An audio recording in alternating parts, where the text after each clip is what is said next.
Eu não tive tempo de mandar, quer dizer, eu tive até tempo, mas não mandei o tema da mensagem para colocar lá na live, mas se eu tivesse mandado seria fofoca na casa de Chloe, o tema. Vamos ver que fofoca é essa que estava saindo na casa de Chloe, porque a carta de 1 Coríntios começa assim.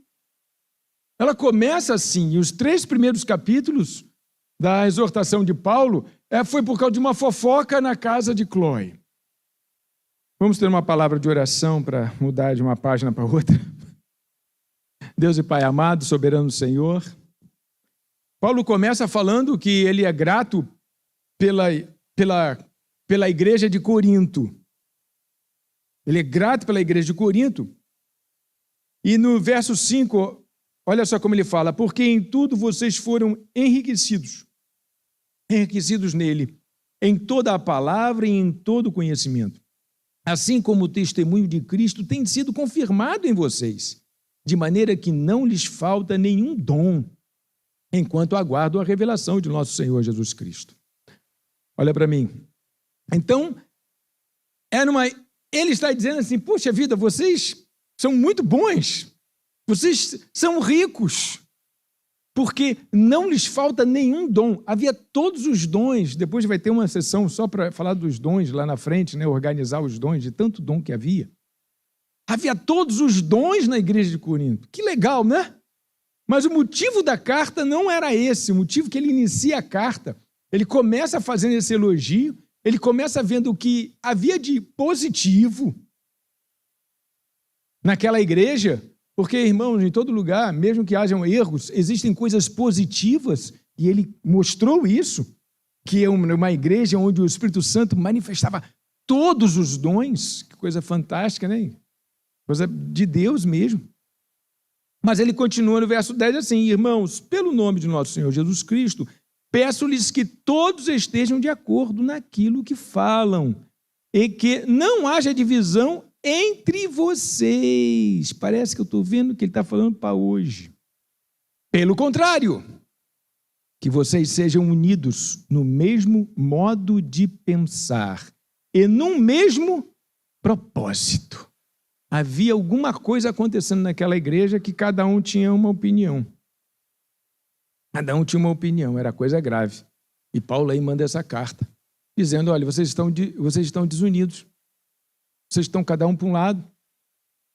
Pois, meus irmãos, fui informado a respeito de vocês por alguns problemas da casa de Chloe.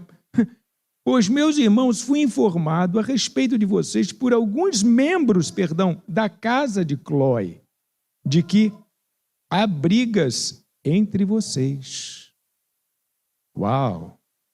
Refiro-me ao fato de cada um de vocês dizer: eu sou de Paulo, eu sou de Apolo, eu sou de Cefas, eu sou de Cristo. Então havia uma divisão no meio da igreja, porque essas figuras aqui, Paulo, Apolo e Cefas, Pedro, né? Eram as pessoas que pregavam, eram as pessoas que doutrinavam, eram as pessoas que apontavam o caminho. Em algum momento, alguns irmãos começaram a preferir uns em detrimento de outros. Até aí não temos problema. O problema é brigar por isso. Você preferir que o pregador A e o pregador B, ou o pregador C, você tem uma preferência. Não vejo um problema nisso. Até porque é assim que a gente escolhe a igreja que a gente vai frequentar, né? Porque você chega lá e gostou muito de quem prega. Você já exerceu essa escolha. Quando a igreja tem um culto aqui, a gente não faz assim, mas quando tem um culto onde prega só aquele pastor, tem gente que dá preferência aí naquele culto só daquele pastor. Qual problema pode ter nisso? Você teve, opções, e aí você fez a sua escolha. O problema que ele está se referindo é que vocês agora estão divididos. Porque um é de Paulo e o outro é de Cefas, o outro é de Apolo. Então começou a haver esse tipo de divisão que estava na base de coisas muito, muito humanas, muito carnais. Então, Paulo vai continuar, e ele aí vai falar sobre o poder da cruz, a mensagem da cruz. Ele vai falar sobre a vocação que aquelas pessoas tinham, o seu chamamento. Você está aqui porque você foi chamado. Ele vai engrandecer o chamamento. Ele vai fortalecer a ideia do chamamento. Então, ele agora parte para a palavra. Olha, o problema é esse, mas a mensagem da cruz, ela fala diferente. O chamamento de vocês, isso depõe contra o chamamento de vocês. E ele vai falar, sim, sobre o chamamento. Se eu tivesse mais tempo, eu ia ler algumas coisas aqui. Então ele fala que as pessoas devem considerar a sua vocação, a que você foi chamado, e que todo mundo é chamado por Deus mesmo. Ele fala sobre a espiritualidade, a importância da espiritualidade. Vocês estão brigando assim com você porque vocês não são espirituais. Vocês não são pessoas espirituais. E aí ele começa e dá duro nessa... Fala da maturidade, da imaturidade destes seus filhos. A imaturidade. E vai em frente, e vai falando, até que ele chega no capítulo 3 para concluir esta fala que ele iniciou. Ele depois continua num segundo ponto, no capítulo 4 em diante, mas hoje a gente vai até o capítulo 3. Então, no capítulo 3, aí eu vou ler capítulo 3, se você puder acompanhar. Vai botando o dedo aí quando eu fizer parada. Eu, porém, irmãos, não pude falar a vocês como a pessoas espirituais, e sim como a pessoas carnais. Ele disse que a divisão da igreja era por causa da carnalidade da igreja. Como as crianças em Cristo. Falar com carnais como as crianças em Cristo. Eu lhes dei leite para beber. Não pude alimentá-los com comida sólida, porque vocês ainda não podiam suportar. Nem ainda agora podem, porque vocês ainda são carnais. Nem ainda agora podem, porque vocês são carnais. Aquela igreja cheia de dons teve que escutar isso. Escutar não, teve de ler isso do apóstolo. Cheio de dons. São carnais. Vocês ainda são carnais. Porque se há ciúmes e brigas entre vocês, será que isso não mostra que são carnais e andam segundo os padrões humanos? Essa é a pergunta que ele deixa. Ué, se há ciúmes e brigas entre vocês, não é isso que fala a respeito da carnalidade de vocês? Olha a pergunta. Será que isso não mostra que são carnais e andam segundo os padrões humanos?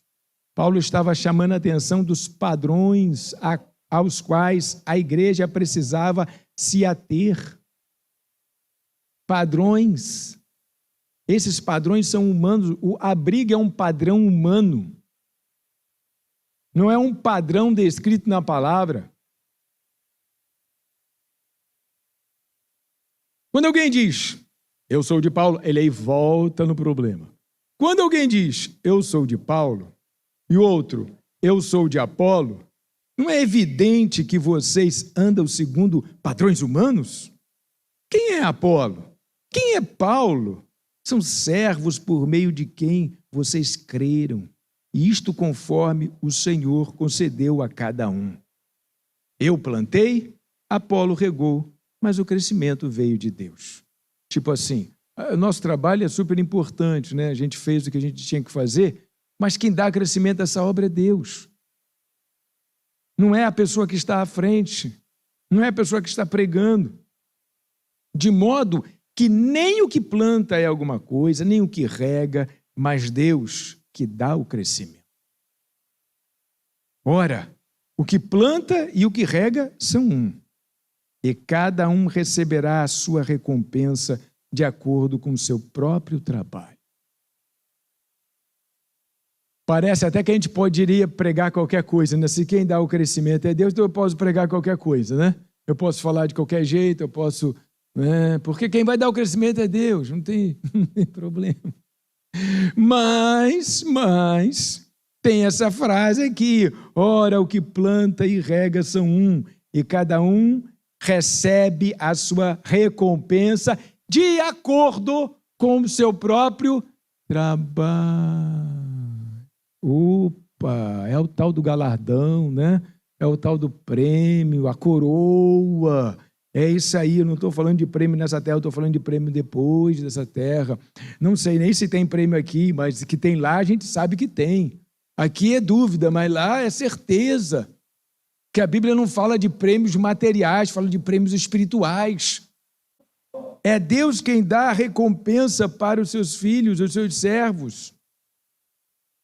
Então, continuando no verso 9, porque nós somos cooperadores de Deus e vocês são lavoura de Deus e edifício de Deus, segundo a graça de Deus que me foi dada.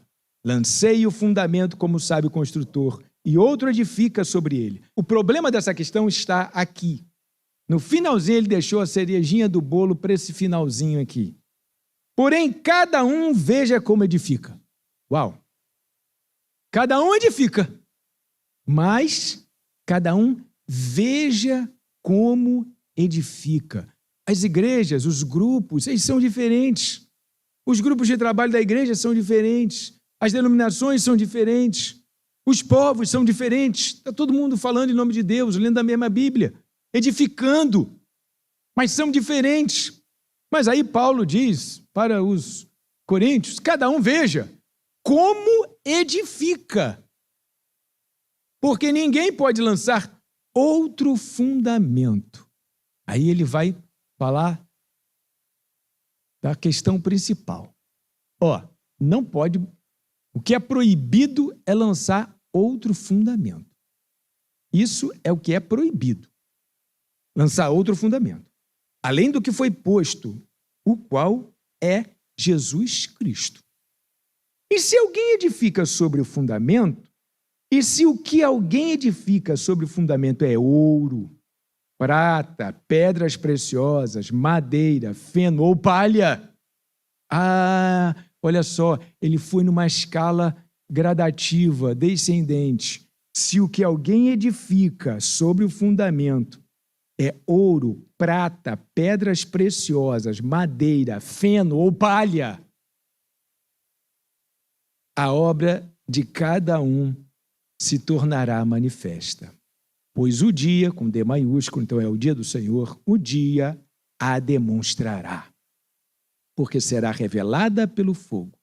E o fogo provará qual é a obra de cada um. Então ele diz assim, olha, gente, o que não pode mudar é o fundamento. O fundamento é Cristo. Agora, cada um vê como edifica. Cada um veja o que edifica. E ele aí disse que há pessoas edificando com ouro e há pessoas edificando com palha. Mas o fundamento é um só. Alô, igreja? Então, pode ser até que exista, não é, um ou outro melhor, um grupo melhor do que o outro. Porque quem está edificando ouro é uma coisa, quem está edificando palha é outra. Mas o nosso grande problema é o que vem depois. Se aquilo que alguém edificou sobre o fundamento permanecer, esse receberá a recompensa. Se a obra de alguém se queimar, essa sofrerá dano, quer dizer, se for reprovada. Porém, esse porém você não esperava. porém, ele mesmo será salvo, mas como que? Através do fogo. Gente, ele não pode prostituir o fundamento. O fundamento é Cristo. Agora, o que vem em cima do fundamento, pode ser ouro, pode ser prata, pode ser pedras preciosas, pode ser madeira, feno e pode ser palha. Isso quer dizer o seguinte, que aquele irmãozinho que você critica porque a igreja dele é feia, é ruim, ele prega mal, ele é pequena, sei lá, ele é oportunista, está lá para ganhar dinheiro, tal, papapá. Se o fundamento dele é Cristo, quando você chegar lá no céu, vai encontrar com ele lá. Diz a Bíblia que ele vai ser salvo. Porém, mesmo este que edificou palha, que a sua obra foi queimada, mesmo este, se essa palha que ele edificou está sob o fundamento Cristo, mesmo este será salvo. Que fantástico, né, irmão? É por isso que ele não deve falar dos irmãos, porque vai ter que conviver eternamente com ele, que você viu a vida inteira falando aqui. Viveu a vida inteira falando mal daquele que estava edificando palha. Não pode falar dos irmãos, que vai ter que aturar ele lá no céu. Ninguém disse, oh glória. A tragédia é muito... Eu sei que você ficou decepcionado com isso, mas está escrito na palavra. Está escrito na palavra. Você vai se encontrar com aquelas pessoas que você criticou porque estavam edificando palha. Estavam edificando uma obra que acaba quando ele morre. Mas se o fundamento for Cristo, se o fundamento for Cristo, vai se encontrar com ele na eternidade. Vai sentar do teu lado. Olha como tem gente rindo, meu Deus. Você lembrou, né, de quem vai sentar do teu lado então, né? Você lembrou de quem vai sentar do teu lado? Você lembrou? Lembrou. Gente, por que Deus fez assim? Por que Deus organizou assim? Verso de número 21. Portanto, ninguém se glorie nos homens. Portanto, ninguém se glorie nos homens. Meu pastor que é legal, ele edifica ouro. Meu pastor que é legal. Minha igreja que é a boa. O meu grupo dentro da igreja que é o bom. Ele edifica ouro. Só que o que edifica palha vai estar lá junto também. Olha como Deus, ele foi sensível às nossas potencialidades, a forma da gente entender uma coisa, a forma da gente entender os gostos, as culturas. Olha como é que Deus foi sensível a isso. Se ele está fundamentado em Cristo, a obra que surgir daí, se for feno, se for palha, tomara que seja ouro, mas se for prata, essa obra vai ser aceita. Essa obra vai ser aceita, não. Essa pessoa será aceita. A obra vai se queimar. A obra vai acabar. Mas essa pessoa, se ela edificou em cima de Cristo. Você entendeu por que a gente não pode brigar? Porque vai ter que se amar lá em cima. Entendeu por que é perda de tempo brigar com os irmãos? Ficar antipatibilizado com os irmãos? Você entendeu por quê? A indignação de Paulo. Se o fundamento é Cristo, eles estão batendo boca à toa. Depois vai ter que viver tudo junto lá no céu. Se o fundamento é Cristo. E agora, quem é que bota a régua para medir aqui quem está edificando com ouro, com prata, com pedras preciosas, com madeira, com feno ou com palha? lá em cima. Então, queridos irmãos, vou repetir uma outra frase bíblica que está no Velho Testamento. Nesta casa, não se fala dos irmãos, ora-se por eles. Não gostou não, é? Ora pelo seu irmão. Mas não é para ligar, mandar um zap para fulana de tal, Beltrana. Fulano tá assim, estou falando contigo só para a gente orar, tá? Pô. O nome disso é fofoca na casa de Chloe. Fofoca na casa de Chloe. Entendeu? Tenho orado ultimamente muito pelos fofoqueiros. Para que eles cresçam na fé e saiam dessa carnalidade e ficar fazendo fofoca dos irmãos. Porque a fofocada que saiu na casa de Chloe chegou até Paulo. E aí Paulo disse, meu Deus, a igreja está assim, o povo está brigando, um é de Cefas, outro é de Paulo, outro é de não sei o quê. Eu falei, mas está brigando por isso? Ah, eu não acredito. Eu tenho que mandar essa carta aqui para eles lá. E esse assunto tomou boa parte, foi até o capítulo 3. E o desdobramento do o capítulo 4 ainda é desdobramento, consequência desse episódio aqui.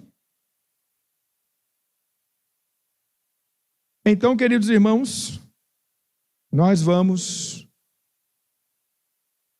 agradecer ao Senhor por esta palavra e eu peço a Deus que ela abençoe o seu coração. Ela abençoe o seu coração. Amém? Deus e Pai amado, soberano, eu te peço que essa palavra abençoe o coração dos irmãos.